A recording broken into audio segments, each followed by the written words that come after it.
I was on the hunt for two things, gold and water in the northeast of Victoria, Australia. And unlike Sydney Harbour, it was getting hard to find flowing water in my region. So I travelled over 2 hours out of my normal goldfields to find a little mountain stream that I knew had a little bit of gold in it, but also enough water to run something I'd just picked up, the first Geo Sluice in Australia. And I was right about the water. The history books had told me that this stream was fed by a spring, and there was historic mining on this creek, including a very small bucket line dredge. But we have to temper our excitement.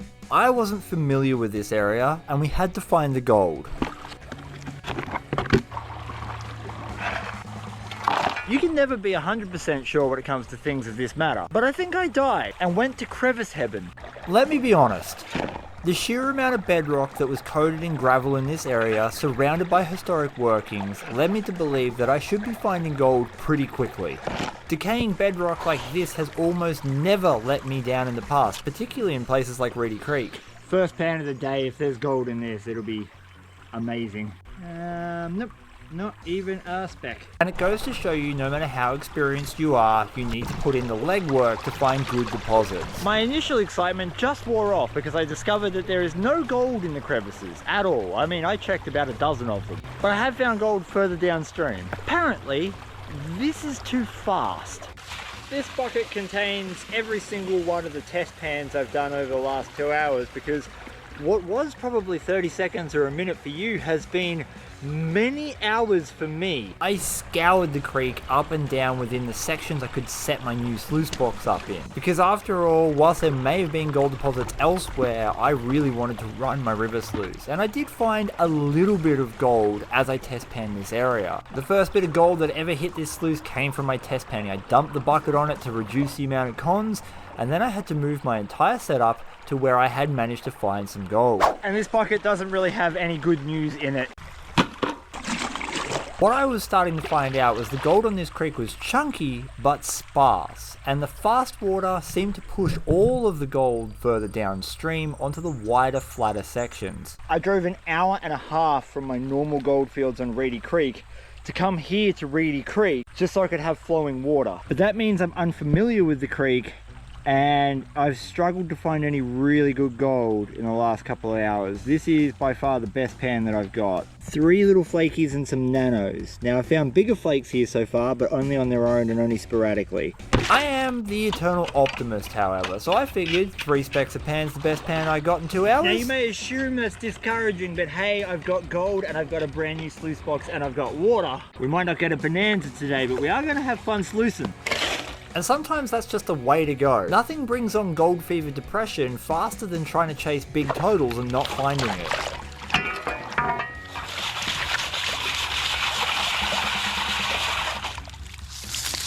The gold and my sluice box were a reasonable distance apart due to where I had to set the sluice box up, so I had to turn into a figure skater just to get over the slippery rocks and get my pay dirt there. That's probably too much. Having immediately overfilled the sluice, I returned to using my meat scoops, you know, the things on the ends of your arm noodles, which for my scatterbrain is a far more efficient way of doing it, because I always seem to forget a scoop, no matter how many of them are sitting in the back of my car. This Geo Sluice fits into a category of sluice boxes called drop riffles. The technology's been around for a really long time, and that's for good reason. They're incredibly efficient and great at catching fine gold. Geo Sluice in particular is doing some stuff with new designs, and I wanted to test them out myself on Australian gold. First Bruce bucket done. And I am exhausted because it was hard work finding those 3 specks per pan. I'm actually super excited to be one of the first person prospecting. Knock it off. One of the first people in all of Australia to get their hands on a Geo Sluice. This kind of technology has been around for a while, and it's something I've completely underutilized. You see, the art of gold prospecting really hasn't changed all that much in well over several thousand years. A daily test of strength. We still use the same methods today as we did back in the time of the Inca.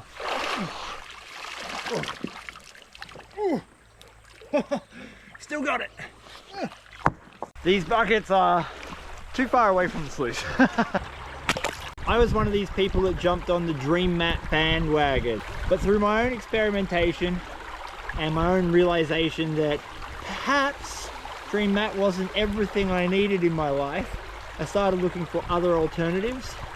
And I came to the conclusion that expanded mesh over AstroTurf seemed to be the most versatile out of all the sluice boxes. What I mean by that is simple. I'd rather have a sluice box that is pretty good at catching everything as opposed to one sluice box that's really good at only catching some of the gold.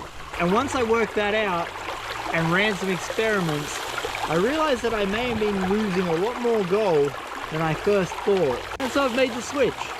This is basically what you're going to be seeing on the channel from now on. I know that's going to be taken as a bold statement by many people out there. There is always going to be a place for different types of sluice matting and different types of sluice setup.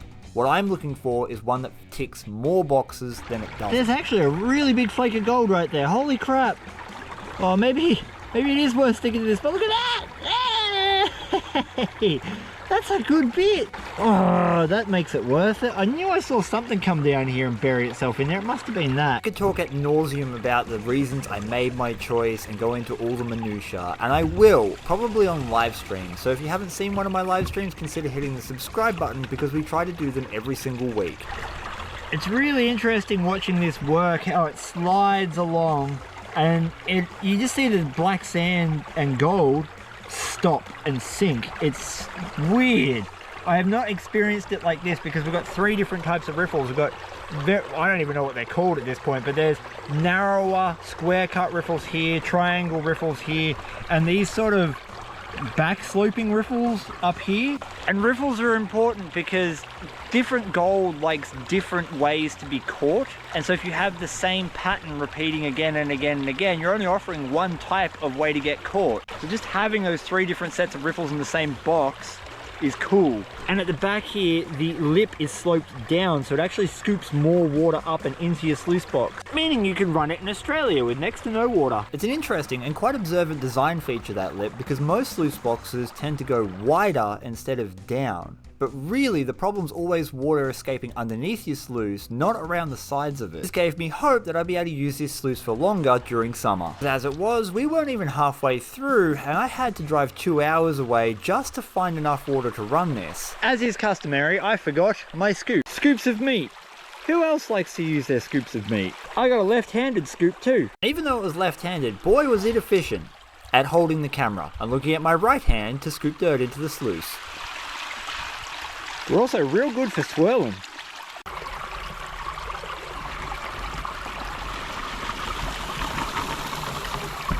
Join the others.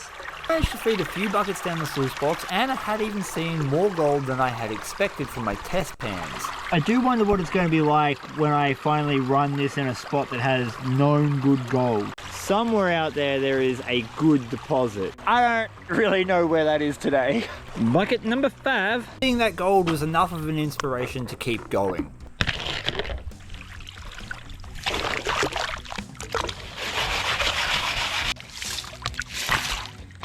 Because at the end of the day, gold all adds up. I mean, hell, the pay dirt that I sold 12 months ago is now in profit for some people. God bless you, rising gold prices. Speaking of which, some of these concentrates are going to make up the pay dirt for the $25 patron tier, where they get a monthly pay dirt subscription shipped right to their door. And if you would like to try out some of my pay dirt, check out theoldmoldy.com.au. That's where we sell shiny things.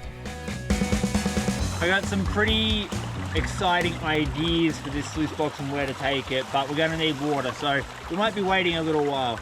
It's summertime, it's Australia, water's rare. It is nice to get out and use the thing though. I was very excited when it showed up on my doorstep, and not being able to use it the other day kind of sucked.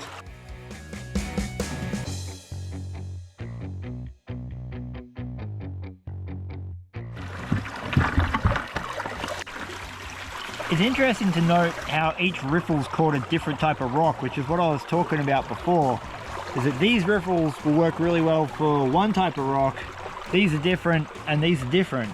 Choices, that's what we do in a free capitalist society, which is a pleasant change from communist Australia. My bucket is small, and my sluice is huge. I don't know, we'll make it work.